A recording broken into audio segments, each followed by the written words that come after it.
1er février 1954, au cœur d'un hiver particulièrement rude, 9 ans après la Seconde Guerre mondiale, la priorité n'est pas au logement. Des sans-abri dorment dans la rue. Beaucoup y perdent la vie. L'abbé Pierre, ancien député et ancien résistant, créateur des chiffonniers bâtisseurs d'Emmaüs, est engagé auprès des plus démunis.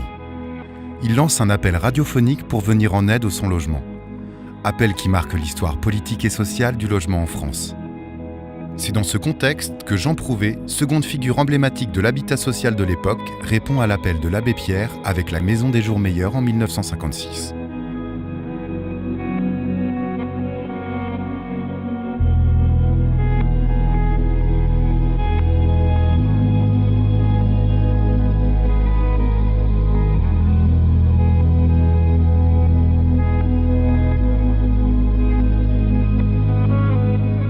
« 60 ans après, dans un contexte catastrophique où la Fondation l'Abbé Pierre annonce près de 4 millions de mal logés en France, le concours Minimaus édition 6 de la Cité de l'Architecture rend hommage à l'appel de l'Abbé Pierre.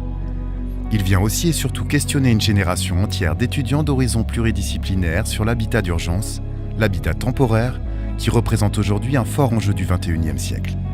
La question du mal logement est soulevée et l'accompagnement pour un logement plus digne est une problématique que notre société doit assumer.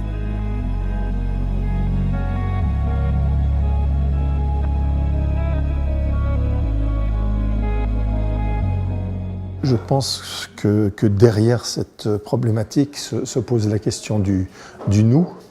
Est-ce que nous avons un nous patriotique? Est-ce que nous avons un nous mondial? Je crois qu'aujourd'hui, définitivement, c'est bien le monde qui nous relie. Et donc, toutes ces discussions, ces fausses discussions de moi je suis plutôt d'ici, etc., doivent être dépassées.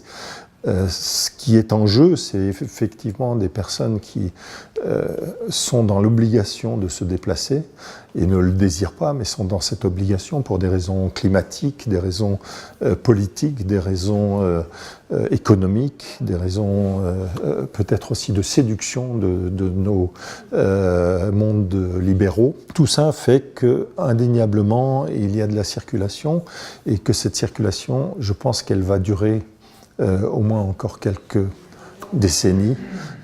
Toutes les prévisions, tous les regards sur le monde, justement des regards sur le monde et pas des regards sur un pays, nous montrent que c'est relativement évident. Si ce n'est aussi parce que nous allons passer de 7,5 milliards de personnes à 10 dans les 30 années à venir. Donc rien que ça fait que, a priori, si on ne regarde pas par le trou de la serrure, mais qu'on regarde l'épiphénomène mondial, on s'aperçoit que nous allons avoir des mouvances de population, nous allons avoir des besoins d'urgence, nous allons avoir... alors, je crois que nos sociétés... mais ça participe aussi de l'esprit, peut-être du moment, c'est de se dire, travaillons d'une manière temporaire, plutôt que de travailler déjà sur l'acceptation de cette situation dans les 100 ans à venir. Donc on tâtonne, on essaye de trouver des solutions temporaires, et je crois qu'elles sont y compris justifiées vu l'urgence de la situation. Nous habitons tous temporairement, ne serait-ce parce qu'on est mortels. Je crois que si on prenait conscience de ça dans son propre habitat, on l'habiterait certainement autrement. Cette temporalité, elle est aussi liée à la question de la possibilité aujourd'hui de pouvoir construire du provisoire. Non pas du provisoire qui est détruit, mais du montable, du démontable, du remontable, des manières grâce aux techniques, et grâce au bois d'ailleurs, aux technologies du bois, on pourrait reconstruire nos maisons, toujours ailleurs, différemment. Donc c'est peut-être une question peut-être un peu plus métaphysique, mais 2 milliards d'habitants aujourd'hui sur Terre vivent réellement dans du temporaire. Ce sont des chiffres qui sont avancés dans le catalogue, c'est pas rien. Des gens qui sont là pour des maisons d'ailleurs qui disparaissent parce qu'elles sont liées à une saisonnalité, à des manières aussi de nomadisme, Et le nomadisme, c'est pas forcément un choix, c'est toujours, et la plupart du temps, une contrainte. Donc cette question du provisoire, enfin du temporaire, est à la fois une question métaphysique, mais aussi une question de réalité et peut-être de désir aussi. Le principe du concours Minnie Mouse est de travailler sur l'objet du « petit qui peut faire le maximum ». Minnie Mouse donne la possibilité aux étudiants d'univers complémentaires, les ingénieurs, designers ou architectes, de travailler ensemble sur une échelle peu explorée dans les concours, tout en leur offrant la possibilité, s'ils sont lauréats, de réaliser leur prototype à l'échelle 1.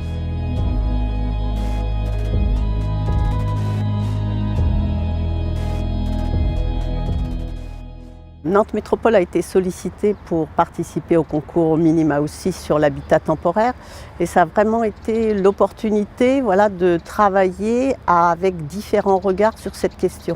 C'était très intéressant de pouvoir travailler à la fois avec des jeunes architectes, l'École supérieure du bois, la Cité de l'Architecture bien sûr de Paris, la DIAL, la Direction interministérielle sur l'hébergement, l'accès au logement, et nous en tant que collectivité qui sommes confrontés concrètement sur le territoire à ce besoin de logement temporaire pour répondre à des besoins spécifiques. En finale, nous avons retenu un projet qui de par son apparence, n'est peut-être pas révolutionnaire, au contraire, qui finalement joue une certaine intégration, mais joue, et je crois que j'ai fortement veillé à ça, d'éviter cette expression du paupérisme pour les pauvres. Donc c'est une sorte d'objet qui se veut digne de la problématique et digne de la...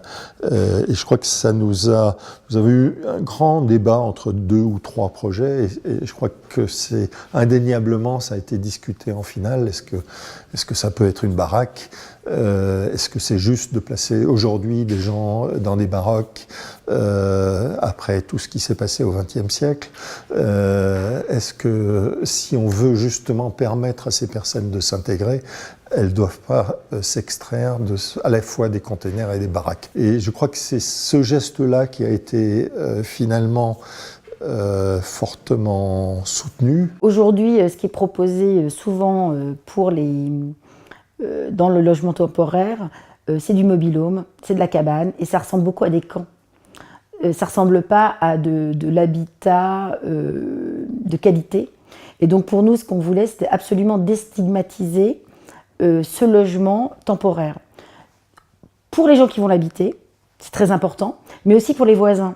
Parce que je vous assure que moi j'habite Saint-Denis, si on vous met dans un terrain vague du mobil-home de très mauvaise qualité, des caravanes pour mettre des gens pauvres, etc., c'est très dévalorisant même pour les voisins. Donc en fait, pour tout le monde, il faut absolument créer quelque chose où il y a une urbanité de qualité pour les gens qui vont l'habiter et pour les gens qui vont, les voisins qui vont fréquenter le quartier. Après une première analyse du comité d'expertise, 25 projets ont été présélectionnés pour participer à la phase 2 du concours. Seuls 8 de ces projets ont pu réaliser une maquette à l'école du bois de Nantes. Et c'est après cette étape cruciale que le jury a décerné le prix AG2R La Mondiale Nantes Métropole aux lauréats.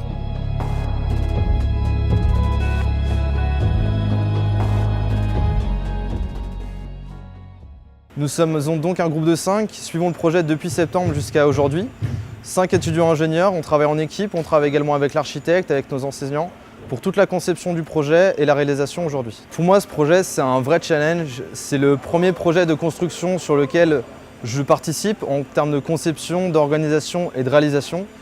Et ça me permettra aussi pour moi de mieux comprendre tous les aspects de la phase chantier-conception pour ensuite en bureau d'études ou en conduction de travaux, pouvoir être un ingénieur performant. On a développé en fait un système constructif qui est du coup le prototype derrière moi, qui se constitue de briques de bois qui sont emboîtées et non collées et non vissées, en fait, qui s'emboîtent simplement entre elles et qui permettent de monter une habitation assez rapidement et permettent de la démonter ou de la moduler, on va dire, plus facilement qu'un mur traditionnel. La grande particularité constructive de ce projet est tout d'abord la modularité. On doit réaliser un logement qui doit être à la fois démontable, remontable, mais également ajustable en termes de dimension, qui peut passer du 45 m² au 36 m² ou plus.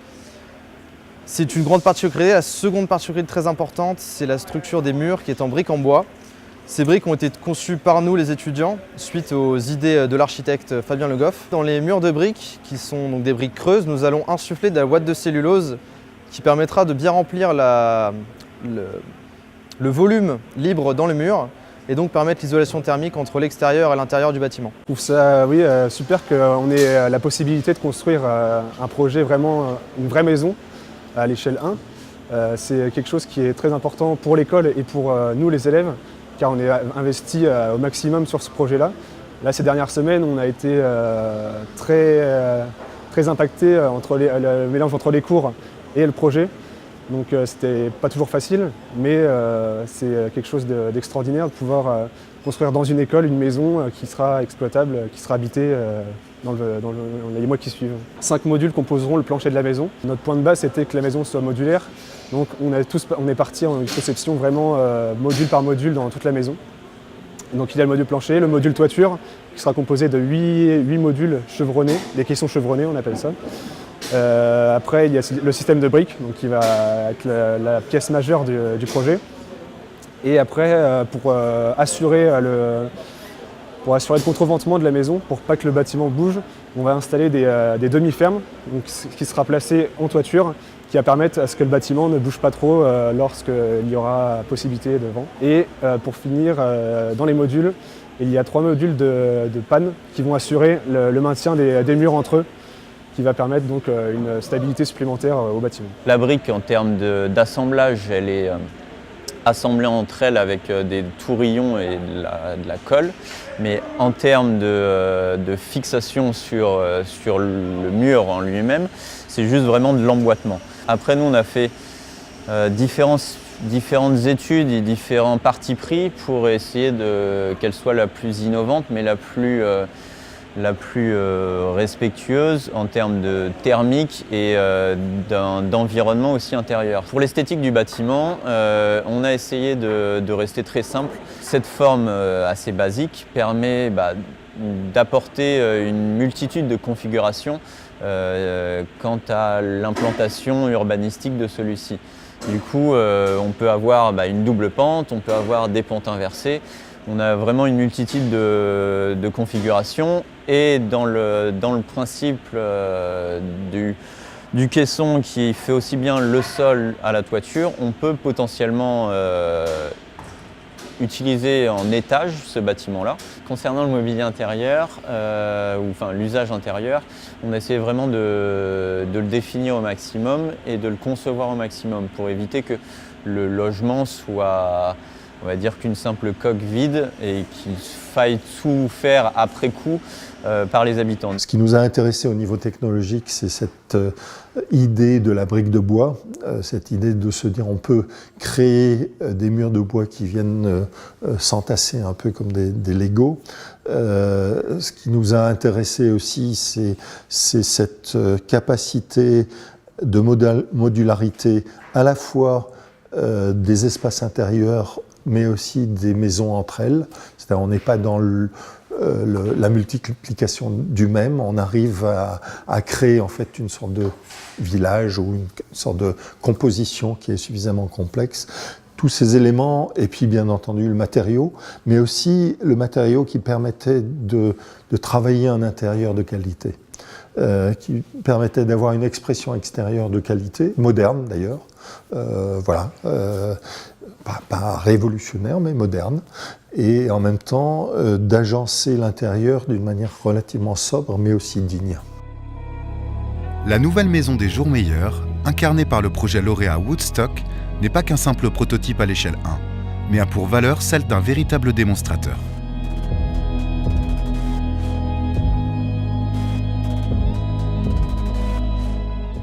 Nous avons fait le choix d'installer Woodstock sur un terrain qui est aujourd'hui un terrain d'insertion pour des familles migrantes et pour lesquelles il y a un accompagnement social avec l'association Une famille, un toit, de façon à ce qu'il y ait un vrai accompagnement et que cette famille puisse ensuite, la famille qui est logée aujourd'hui, puisse ensuite accéder au logement. L'accès au logement, c'est ce qu'on souhaite pour un maximum de familles. Donc de fait, il nous faut trouver des solutions innovantes, c'est ce qu'on fait avec Woodstock, pour pouvoir avoir une phase transitoire et travailler sur toutes ces questions d'habitat temporaire, parce qu'aujourd'hui, on voit bien que les délais pour accéder à un logement sont beaucoup trop longs et les parcours est difficile quand on n'est pas encore dans une phase stabilisée au niveau emploi, au niveau langue, au niveau scolarisation, etc. Donc c'est tous ces facteurs-là qu'il faut travailler.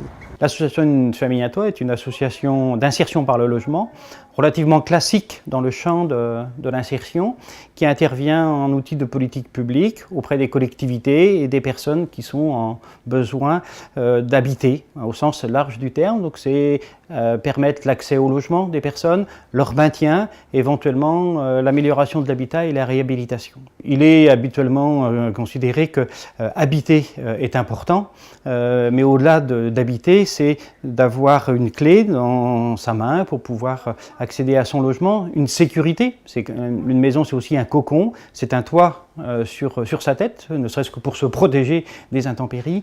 Mais plus fondamentalement là, c'est un lieu, c'est une identité, c'est un repère, c'est un ancrage dans la cité. Et ça nous paraît pour nous complètement indispensable que de pouvoir avoir cette sécurité et ce lien au territoire et à la cité. Très en amont, on nous a interrogés sur ce qu'on pouvait en dire sur un habité un peu spécifique. Donc on nous a interrogés sur le sujet, c'est quoi habiter quand on est en précarité, quels sont les besoins qui peuvent être identifiés. Donc on a été attentif à cette préoccupation très en amont.